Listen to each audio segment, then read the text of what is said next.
person does us wrong, human nature wants to hold on to the hurt, become bitter, carry around a grudge. We think, I'm not going to forgive them. They don't deserve it. But you're not forgiving for their sake. You're forgiving for your sake. As long as you hold on to the hurt, the anger, the bitterness, it's not affecting them, it's infecting you.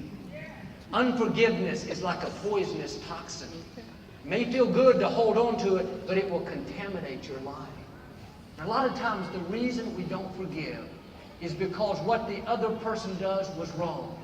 They were clearly at fault.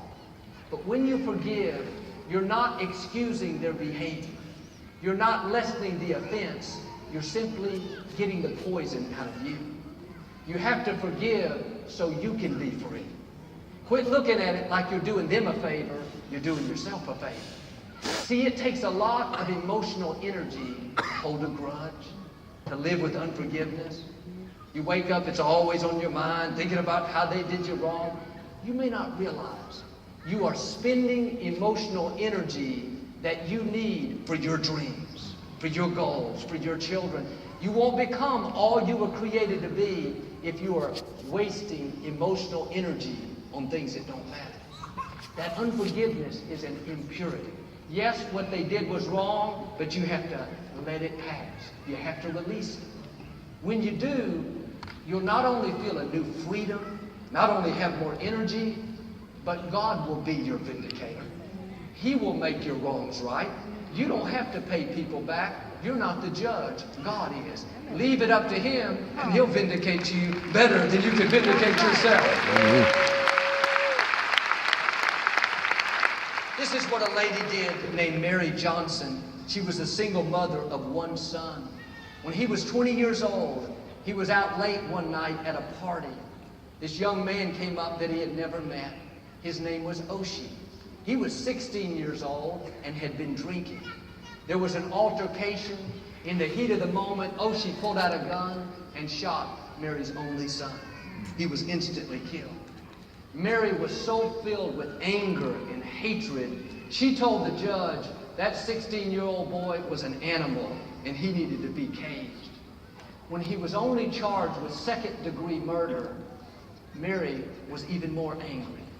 She became a recluse, stayed in her house, wouldn't look at her son's picture. 10 years passed. She knew it was time to forgive. She could hear the still small voice telling her to let it go. She contacted the prison to see if she could visit Oshie. They said yes, but Oshie said no. He wouldn't do it. She kept asking and asking. Finally, he agreed. She showed up at the prison. When she saw Oshie, he came around and gave her a big hug and held onto her.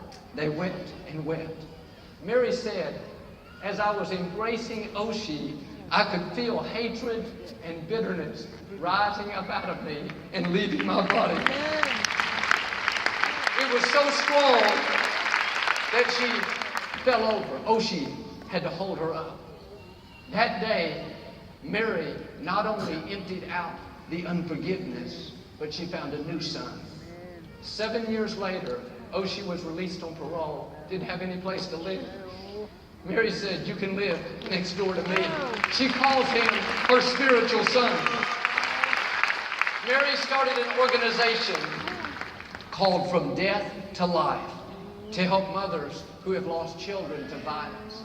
Now she and Oshie go out and speak at conferences and schools about unforgiveness and overcoming loss. Mary said what really helped her decide to forgive was a poem she heard about two mothers in heaven that had just become friends. One mother asked the other, who is your son? She said, my son is Jesus. I'm Mary. Mary asked, who is your son? She said, my son is Judas. When Mary Johnson heard how in this poem, Mary, the mother of Christ, had befriended the mother of Judas, she knew she had to reach out to that other family. Now she helps other mothers do the same thing. Out of your pain can come your purpose. I saw a lady on television recently. Several years earlier, her son had been killed in an accident. They asked her how she was doing. she made the statement, you never really get over it, but you can get past it. She was saying, yes, it's difficult. Yes, there was a season of mourning, but you don't have to stay in mourning. You don't have to live bitter.